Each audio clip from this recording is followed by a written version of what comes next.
राम का नाम न लेने से मर रहे थे, तो कम से कम अब उनको लगता है कि नहीं, राम वाले जिंदा है, राम वाले सत्ता में है, तो राम का अब बाबरनामा छोड़ के रामनामा में आ गए, तो आएंगे कहाँ, जाएंगे? वोट तो पाएंगे तभी तो जिंदा रह पाएंगे। मेरी सरकार ने, माननीय विधानसभा अध्यक्ष ने अपील की, भाई सब लोग राम दर्शन करें। माननीय मुख्यमंत्री ने की, पक्ष विपक्ष दोनों को सरकारी खर्चे से आना चले।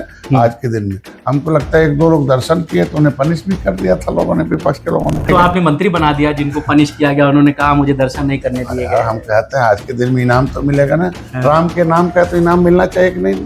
तो राम के नाम पर अगर किसी को दंड मिले तो इनाम भी मिलना चाहिए। तो इनाम मिला तो आपको लगता है इसीलिए सब लोग दर्शन करना चाहते हैं। तो अयोध्या में ये जो चोरी वाला मामला चल रहा है, क्या माननीय मुख्यमंत्री को धन्यवाद दूंगा। उन्होंने कहा 15 दिन धैर्य रखिए और दूध का दूध पानी को होगा, जो भी इस जद में आएगा वो जेल जाएगा, सजा होगा। माननीय मुख्यमंत्री को धन्यवाद देता हूँ।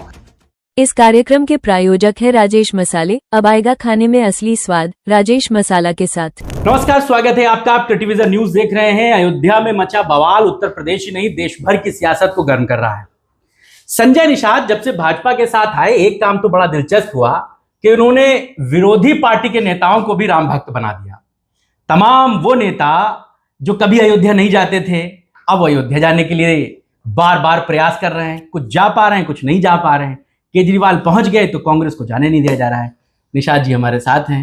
ये कौन सा मंत्र आपने मारा कि अपोजिशन के वो लोग जिनको कभी कार सेवकों पर गोली चलाने का बात मानी जाती थी, आज वो सब अयोध्या जाने को तरस रहे हैं? देखिए, निषाद पार्टी का एक ही काम है, सोच बदलो, वैचारिक परिवर्तन, सोच बदलो। इस देश में एक विचारधारा लेके आए मुगल कि भाई शासक बनना है, तो बाप को, औरंगजेब को जेल में बंद कर दिया और भाई को कत्ल कर दिया, औरंगजेब गद्दी बैठ गया, तो उसे बाबरनामा कहते एक तरीके से कहा। लेकिन एक विचारधारा है, भगवान राम ने निषाद राज को गले लगाया, अपने भाई को। तो इस देश में भाईचारा है ना, वसुधैव कुटुंबकम का गले लगाया, सबरी का बेर खाया और कमजोर को गले लगाया, मतलब जाके सुग्रीव को, बाली को छोड़कर 14 वर्ष इंतजार किया। अयोध्या में एक संस्कृति है कि भाई ने भरत का, कि इस अधिकार तो भाई का बनता है। भरत आए, अब भरत ने कहा कि भैया किसको किसको बुलाना है, तो उन्होंने कहा भाई देश में तो बहुत राजा हैं, एक ही मेरे मित्र राजा है निषाद राज, दो उन्हीं को बुलाओ।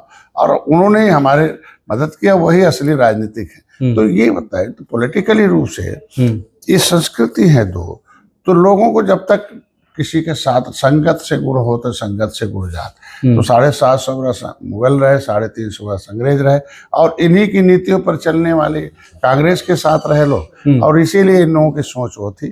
तो कांग्रेस जी थी वो विचारधारा में विरोधी थी, सपा बसपा भी थी। लेकिन अब जब से आ गया कि नहीं, जब वोट खत्म हो गया, भाई राम, देखिए होता था कि इस विचारधारा से जो नियत खराब थी, तो जो कानूनी राजनीतिक रूप से मर रहे थे, तो राम का नाम न लेने से मर रहे थे, तो कम से कम अब उनको लगता है कि नहीं, राम वाले जिंदा है, राम वाले सत्ता में है, तो राम का अब बाबरनामा छोड़ के रामनामा में आ गए, तो आएंगे कहाँ, जाएंगे? वोट तो पाएंगे तभी तो जिंदा रह पाएंगे। तो 80-90% लोग आज के दिन में देखो किस तरीके से है। अब मुसलमान में भी देखो किस तरह धर्म परिवर्तन हो गया, वापसी भी हो रही है। तो ये चीजें क्या दर्शाती है कि लोग अपनी संस्कृति में आना चाहते हैं।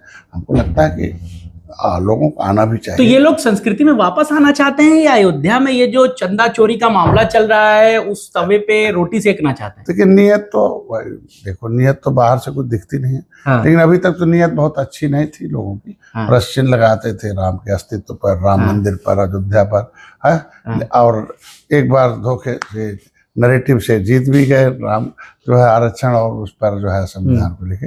लेकिन अभी तो राजनीतिक नियत से लोग जा रहे हैं, और इसीलिए हमको लगता है कि रोक रही पुलिस है। तो नियत सही कर ले। तो सरकार ने, जब राम मंदिर बना, तो मेरी सरकार ने, माननीय विधानसभा अध्यक्ष ने अपील की, भाई सब लोग राम दर्शन करें। माननीय मुख्यमंत्री ने की, पक्ष विपक्ष दोनों को सरकारी खर्चे से आना चले। आज के दिन में हमको लगता है 1-2 लोग दर्शन किए तो उन्हें पनिश भी कर दिया था लोगों ने, विपक्ष के लोगों ने। तो आज के दिन में दर्शन तब तो उनको करने तो आपने मंत्री बना दिया, जिनको पनिश किया गया उन्होंने कहा मुझे दर्शन नहीं करने दिए गए। हम कहते हैं आज के दिन में इनाम तो मिलेगा ना, राम के नाम का तो इनाम मिलना चाहिए कि नहीं? तो राम के नाम पर अगर किसी को दंड मिले तो इनाम भी मिलना चाहिए। तो इनाम मिला तो आपको लगता है इसीलिए सब लोग दर्शन करना चाहते हैं। तो अयोध्या में ये जो चोरी वाला मामला चल रहा है, क्या माननीय मुख्यमंत्री को धन्यवाद दूंगा। उन्होंने कहा 15 दिन धैर्य रखिए और दूध का दूध पानी का होगा, जो भी इस जद में आएगा वो जेल जाएगा, सजा होगा। माननीय मुख्यमंत्री को धन्यवाद देता हूँ कि वो जब भी कोई उनके मामले में संज्ञान आता है, जांच कराते, जो दोषी होता है उसको कार्रवाई होती है, कितनों रसूखदार हो। हमको लगता है जांच में भी तो जितने दोषी उनको कार्रवाई हो रही, आगे भी जांच होगा उनके ऊपर भी कार्रवाई। लेकिन अखिलेश यादव तो बार बार ये बात कहते हैं कि इसमें बड़ी मछलियों को ये लोग बचा रहे हैं, सिर्फ छोटी मछलियों की कुर्बानी ले रहे हैं। कल भी प्रयागराज में वो यही बोले। देखिए, विपक्ष को आप मानते हैं ऐसा कि ये बड़ी मछली वाली जो जिक्र हो रहा है इसमें बड़े लोग बच रहे हैं क्या? नहीं, ऐसा नहीं, जांच की प्रक्रिया होती है।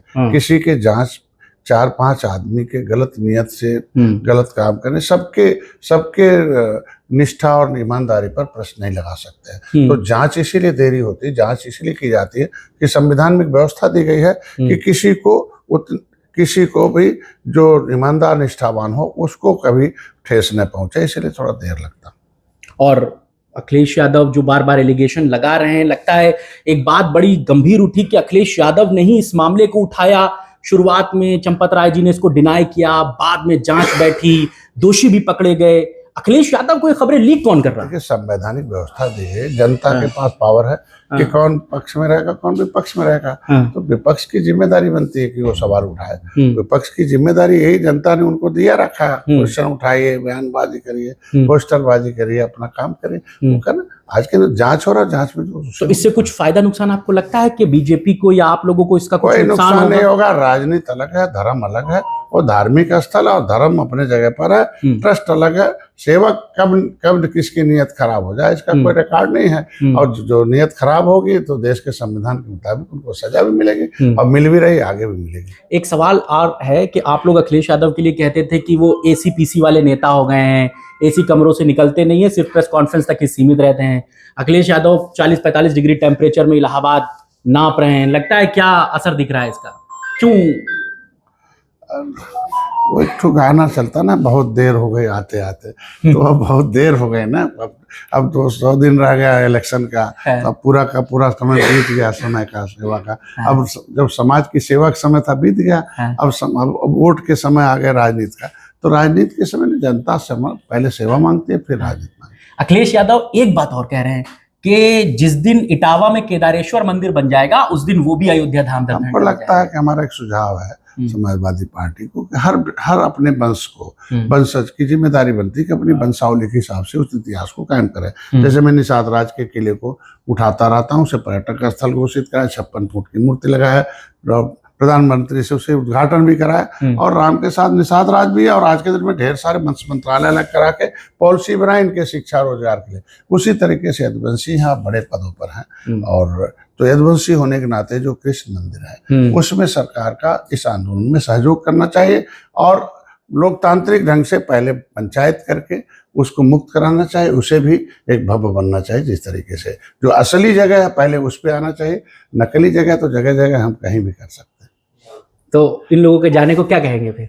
ये सब जो जा रहे हैं अयोध्या, ये नियत सही नहीं, नियत सही कर ले तो सरकार खुद ही पहुंचाएगी दर्शन कराने के लिए।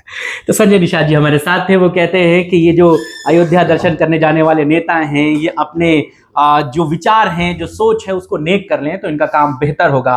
अभी इनकी नीयत साफ नहीं है, इसीलिए इनके जाने न जाने से कोई बहुत फर्क नहीं पड़ता।